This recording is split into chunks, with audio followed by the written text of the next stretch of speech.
E minha fonte esta noite é o secretário de Estado que está naquela sala hoje, Marco Rubio. Muito obrigado, secretário Rubio, por estar aqui.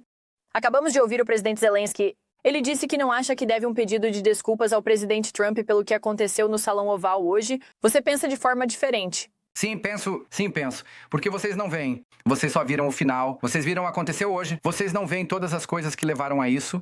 Então, deixe-me explicar. O presidente foi muito claro. Ele fez campanha sobre isso. Ele acha que esta guerra nunca deveria ter começado. Ele acredita, e eu concordo, que se ele fosse presidente, isso nunca teria acontecido. Agora, aqui estamos nós. Ele está tentando pôr fim a este conflito. Explicamos muito claramente qual é o nosso plano aqui, que é levar os russos à mesa de negociações. Queremos explorar se a paz é possível. Eles entendem isso. Eles também entendem que este acordo que deveria ser assinado hoje era para ser um acordo que vincula economicamente a América à Ucrânia. O que, para mim, como expliquei, acho que o presidente aludiu hoje, é uma garantia de segurança à sua própria maneira. Estamos envolvidos, agora somos nós. São os nossos interesses. Tudo isso foi explicado, tudo isso foi entendido. E, no entanto, nos últimos 10 dias, em cada interação que tivemos com os ucranianos, houve complicações para transmitir esse ponto, incluindo as declarações públicas que o presidente Zelensky fez, mas eles insistiram em vir a DC. Este acordo poderia ter sido assinado há 5 dias, mas eles insistiram em vir a Washington e havia um entendimento muito claro, e deveria ter sido muito claro: não venham aqui e criem um cenário onde vocês vão começar a nos dar lições sobre como a diplomacia não vai funcionar. O presidente Zelensky levou isso nessa direção e isso terminou em um resultado previsível como consequência. É lamentável, não era para ser assim, mas esse foi o caminho que ele escolheu. E eu acho, francamente, que isso, você sabe, faz seu país retroceder em relação a alcançar a paz, que é o que o presidente Trump quer no final das contas, que esta guerra termine. Mas especificamente pelo que você quer que o presidente Zelensky peça desculpas. Bem, peço desculpas por transformar isso no fiasco que se tornou para ele. Não havia necessidade de ele entrar lá e se tornar antagônico. Olha, isso saiu dos trilhos. Você estava lá, eu acredito. Saiu dos trilhos quando ele disse: deixe-me fazer uma pergunta ao vice-presidente. De que tipo de diplomacia você está falando? Bem, isso é uma coisa séria. Quero dizer, milhares de pessoas foram mortas. Milhares, e ele fala sobre todas essas coisas horríveis que aconteceram com prisioneiros de guerra e crianças. Tudo verdade, tudo ruim. É isso que estamos enfrentando aqui. Isso precisa chegar ao fim. Estamos tentando acabar com isso. A maneira de acabar com isso é trazer a Rússia para a mesa de negociações, e ele entende isso. Atacar Putin, não importa como alguém possa se sentir pessoalmente sobre ele. Forçar o presidente a uma posição onde você está tentando provocá-lo a atacar Putin, chamando-o de nomes, exigências maximalistas sobre a Rússia, ter que pagar pela reconstrução, todos os tipos de coisas que você fala em uma negociação. Bem, quando você começa a falar sobre isso de forma agressiva e o presidente é um negociador, ele fez acordos a vida toda, você não vai conseguir levar as pessoas à mesa de negociação, e então você começa a perceber que talvez Zelensky não queira um acordo de paz. Ele diz que quer, mas talvez não queira. E esse minar ativo e aberto dos esforços para trazer a paz é profundamente frustrante para todos que estiveram envolvidos nas comunicações com eles até hoje. E eu acho que deveríamos nos desculpar por perder nosso tempo em uma reunião que iria terminar da maneira que terminou. Você mesmo já disse anteriormente que Putin não pode ser confiável nas negociações. Esse foi o ponto que o presidente Zelensky estava fazendo. Durante aquela conversa que não pode haver um acordo sem garantias de segurança, porque ele estava falando sobre todos os acordos de cessar-fogo anteriores, ou acordos que Putin simplesmente ignorou. Quero dizer, você ainda sente dessa forma que Putin não pode ser confiável nessas negociações? Bem, eu estava lá ontem, quando o presidente disse na frente da mídia que nossa abordagem será confiar, mas verificar. Donald Trump fez. O presidente Trump fez acordos durante toda a sua vida. Ele não vai ser enganado em algum acordo que não seja um acordo real. Todos nós entendemos isso. Nós entendemos isso do nosso lado, com certeza. E assim, o objetivo aqui é chegar a um ponto em que temos que explorar se a paz é possível. Eu disse isso repetidamente. Eu não sei. Eu acho que é, mas com base no que eles disseram até agora, mas temos que explorar isso. De que outra forma esta guerra vai acabar? Eu pergunto às pessoas: qual é o plano europeu para acabar com esta guerra? Posso te dizer o que um ministro das Relações Exteriores me disse, e não vou dizer quem foi, mas posso te dizer o que um deles me disse, e é que a guerra continua por mais um ano. E nesse ponto, a Rússia se sentirá tão enfraquecida que implorará por uma paz que é mais um ano de mortes, mais um ano de destruição. E a propósito, não é um plano muito realista, na minha opinião.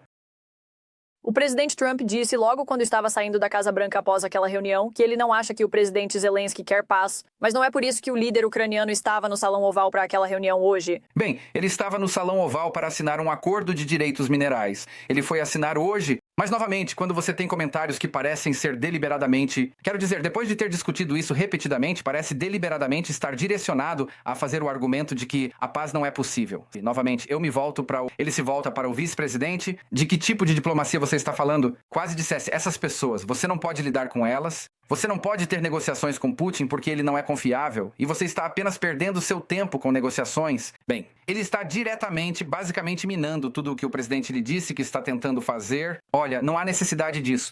Você começa a suspeitar. Ele realmente quer um fim para esta guerra. Ele apenas pensa que, sabe, temos que fazer o que ele diz e dar a ele tudo o que ele quer sem qualquer objetivo final. Essa era a estratégia de Biden.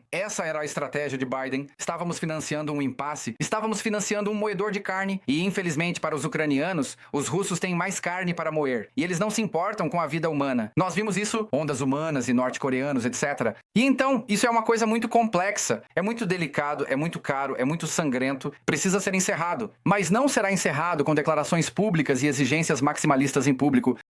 Quando você diz que eles não se importam com a vida, você está falando dos russos ou dos ucranianos?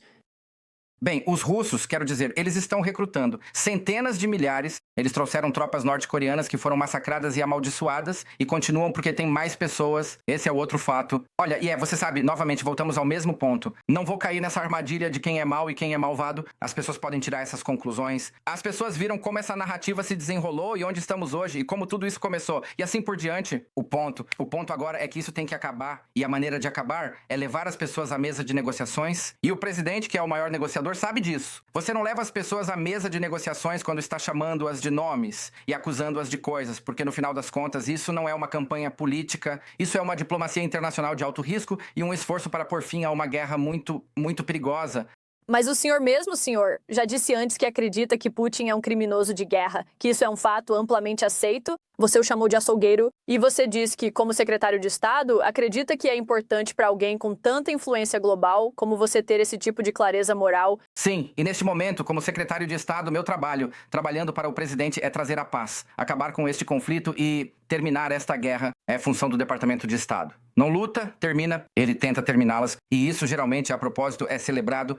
Quero dizer, ao longo da história, vi presidentes que põem fim a guerras e conflitos. E as pessoas celebram isso, eles aplaudem isso. Acho que devemos estar muito orgulhosos e felizes por termos um presidente cujo principal objetivo não é entrar em guerras, mas prevenir guerras e sair de guerras. Esse é um objetivo muito nobre e louvável. Todos deveriam aplaudir isso. E ele deveria ter o espaço para fazer isso, não ser minado por exigências. Que ele chame Putin de nomes, ou que digamos coisas que impeçam a capacidade de conduzir uma diplomacia real, como o vice-presidente disse hoje. Para seguir o que você acabou de dizer há um momento, você está dizendo que tem dúvidas de que o presidente Zelensky quer que esta guerra chegue ao fim?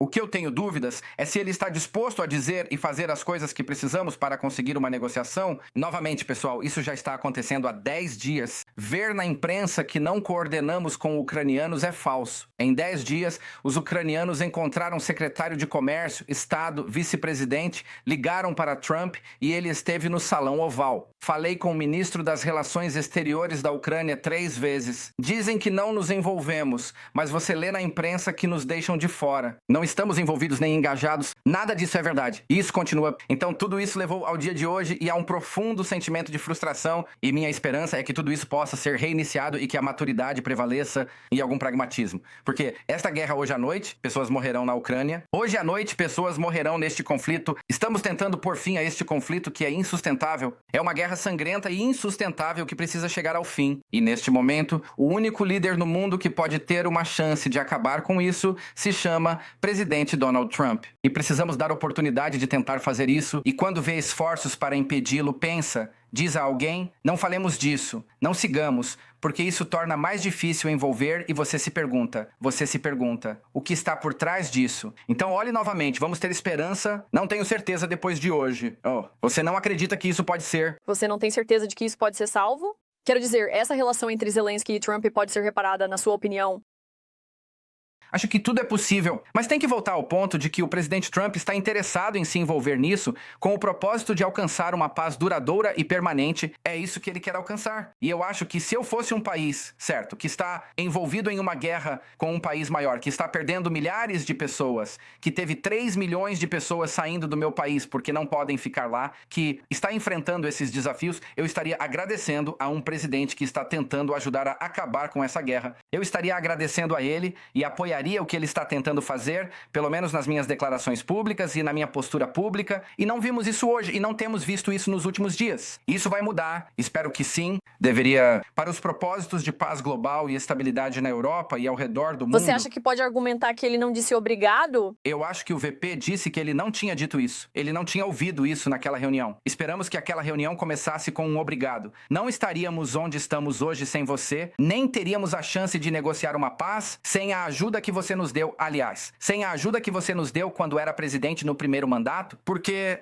o presidente Obama se recusou a fornecer a eles capacidades defensivas em termos de equipamentos militares. Ele lhes forneceu cobertores? Sim. E isso foi mencionado. Bem, mas foi mencionado e eu estava lá. Na verdade, lembro-me vividamente na época o vice-presidente Biden me dizendo em uma reunião que tivemos na residência do vice-presidente que a razão pela qual não queríamos fornecer essas armas era porque eles poderiam usá-las. Essa foi a citação exata dele. E essa era a atitude que me lembro claramente na época, né? Os líderes ucranianos dizendo não precisamos de mais cobertores ou MRS, precisamos de armas para nos defendermos. E eles não fizeram isso. O presidente Trump fez. Ele lhes forneceu armamento, parte dele, muito dele, que foi usado no início desta guerra, e sem essas armas em seus estoques, esta guerra poderia ter acabado muito rapidamente. 2, 3, 4 dias. Outro ataque que Zelensky fez hoje, quando o presidente apontou isso, sabe o que Zelensky disse? Ele disse, sim, já ouvimos isso dos russos. Isso não é uma narrativa russa. Essa era a posição oficial dos Estados Unidos. Lembro-me vividamente de ser informado por líderes da administração Biden, nos dizendo que esta guerra iria acabar em 5 a 6 dias. Eles acreditavam nisso. Essa era a avaliação deles na época. E não foi o caso por causa das armas que a Ucrânia tinha em estoque devido ao presidente Trump em seu primeiro mandato. Agora, isso não aconteceu na frente da imprensa? Isso foi vazado, mas acabou saindo. Essas frustrações não são exclusivas do presidente Trump. Havia essas frustrações na administração anterior, se a NBC News for acreditada. Sim, certo. Mas obviamente nunca vimos nada como o que vimos hoje. Mas o ponto que Zelensky estava fazendo é que todos previram sua queda e a Ucrânia foi capaz de lutar e sobreviver. Zelensky conseguiu sobreviver. O povo ucraniano está lutando há 3 anos. Você mesmo já disse anteriormente que os Estados Unidos deveriam ajudar a Ucrânia enquanto os ucranianos estiverem dispostos a lutar. Então, acho que a pergunta que surge dessa reunião é o que acontecerá no próximo ano. Quero dizer, você é o principal diplomata do ZEU. Existe um caminho para a diplomacia? Bem, sabe quem também disse que a Ucrânia é corajosa e valente? Trump. Ele disse isso repetidamente. Soldados são muito corajosos, combatentes são muito corajosos. Seu povo tem sido muito corajoso. Ele disse isso repetidamente. E todos reconhecem isso. Mas estamos há 3 anos em uma guerra que não tem fim à vista e sem uma estratégia de saída. A UE não tem uma estratégia de saída. Eu vi os comentários esta noite do líder da UE dizendo que precisamos de um novo líder do mundo livre. Quero dizer, essas pessoas estão apenas jogando jogos bobos e dizendo essas coisas. Qual é a estratégia de saída deles? Qual é a estratégia de saída de qualquer outra pessoa? A única pessoa no planeta que está ativamente tentando pôr fim a este conflito se chama Donald Trump, o presidente dos Estados Unidos. Ele é o único que está tentando fazer isso. E deveríamos estar ajudando-o a conseguir isso. E então eu acho que é possível. Sim, eu espero que seja possível, porque é isso que fazemos. Tentamos fazer no Departamento de Estado é tentar pôr fim aos conflitos. O senador Lindsey Graham, após almoçar com o presidente Trump hoje, disse que Zelensky precisa ou renunciar ou eles precisam enviar alguém com quem possamos fazer negócios. Você acha que o presidente Zelensky precisa renunciar? Bem, esse é o sentimento de Lindsey, porque ele sente isso muito intensamente. Você sabe, ele tem sido um grande apoiador da Ucrânia. Os Estados Unidos, o presidente não tomou posição sobre isso. O que ele disse hoje é: deixe-o voltar quando estiver pronto para fazer a paz. Ele disse: deixe-o voltar quando pronto para a paz. Eu não posso falar pelo que qualquer outra pessoa disse. Eu só posso me basear nas palavras do presidente dos Estados Unidos. E isso é, hoje. Não vamos. Isso não será mais produtivo. Quando Zelensky estiver pronto para fazer a paz e ele estiver sério sobre a paz, deixe-o voltar então. E é quando voltaremos a nos envolver com eles. E o que ele quer dizer com isso é, quando ele entender, e como você vai medir isso? Bem, eu acho que é tudo o que já disse, e isso é, como você vai levar Vladimir Putin e a Federação Russa para a mesa para discutir mesmo a oportunidade, mesmo para explorar se há uma oportunidade para a paz. Você não vai conseguir isso chamando-os de nomes. Isso faz todo mundo se sentir muito bem. Você pode aprovar resoluções, você pode emitir declarações fortemente premiadas. Senadores podem fazer isso. Eu fiz isso, estava Senado. Membros da Câmara podem fazer isso. Comentaristas podem fazer isso. E países que não têm realmente nada a perder podem fazer isso. Mas quando você é o presidente dos Estados Unidos da América e tenta promover a paz, como Donald Trump está tentando promover a paz, a única maneira de fazer isso, você tem que criar espaço para as pessoas virem à mesa e conversarem. E isso é algo que todos devemos aplaudir, não criticar e não fingir que podemos simplesmente prolongar esta guerra para sempre e que todos têm recursos ilimitados para continuar a financiá-la de ambos os lados. E o presidente Zelensky disse que quer que esta guerra termine, ele só se importa com como. Isso termina. Ouvimos isso de outros líderes europeus que também vieram ao Salão Oval esta semana. O presidente Trump me disse hoje, antes daquela discussão acalorada no Salão Oval, que ele não acredita. É preciso haver garantias de segurança antes do cessar-fogo, que você pode chegar a um acordo de cessar-fogo e depois implementá-las. Você concorda com isso? Isso não é o que ele disse. Falar de garantias de segurança, conseguir um acordo de paz primeiro. Elas não possam acontecer como parte dessa negociação. Mas você tem que ter um acordo. Que paz há para garantir se você primeiro não tem um acordo de paz? Tipo, o que os russos precisam para acabar com este conflito? Você está dizendo que isso aconteceria nas negociações? Bem, novamente, como você acaba com uma guerra, você tem que descobrir o que os combatentes precisam para parar de atirar uns nos outros. Quais são as necessidades dos russos? O que eles precisam ver para que parem de lutar? O que os ucranianos precisam para parar de lutar? Então, uma vez que você tenha isso em prática, você pode decidir o próximo passo, que é e o que precisamos fazer para garantir que isso nunca aconteça novamente, que não aconteça em 2 anos, 3 anos, 5 anos. Eu não acho que o presidente Trump esteja interessado em um cessar-fogo de 1 ano. Eu não acho que ele esteja interessado em um cessar-fogo de 6 meses. Ele quer que isso acabe. Ele disse isso repetidamente. Mas, novamente, ele não vai usar o tipo de linguagem que talvez funcione bem na esfera pública ou na esfera política para pessoas que querem criticá-lo. Mas isso não nos permitirá ter uma negociação ou mesmo explorar uma potencial negociação. O presidente Donald Trump é um homem que fez acordos durante toda a sua vida nos negócios e ele está trazendo esses princípios para o governo. E ele é o único no mundo que tem alguma chance. Se Donald Trump decidir amanhã, eu não me importo com a Ucrânia, eu não me importo com a Rússia e eu não me importo com esta guerra, e ele se afastar, eu pergunto a você, eu pergunto a todos, bem, quem neste planeta tem alguma chance, mesmo que seja 1% de chance, de levar os combatentes à mesa? A resposta é que não há Você ninguém... ainda vê uma reunião acontecendo com o presidente Putin, o presidente Zelensky e o presidente Trump? Isso ainda é possível? Eu acho que isso é prematuro. O que eles fariam? Primeiro você precisa garantir que isso seja possível e você tem que explorá-la. Há sinais de pelo menos a disposição dos russos em se engajar, mas temos que explorar tudo isso, mas isso não será feito na frente das câmeras, não será feito em um salão aberto. Há muito trabalho a ser feito antes de chegarmos a esse ponto. Esta é uma guerra complexa que tem causas por trás que remontam a vários anos. Há muito a ser navegado, muito foi investido de ambos os lados. Ganhos foram feitos pela Federação Russa em alguns lugares. Todas essas coisas precisam ser resolvidas, mas isso não será feito através de coletivas de imprensa e na mídia. Isso tem que ser feito através do que o vice-presidente disse hoje. O trabalho sério da diplomacia.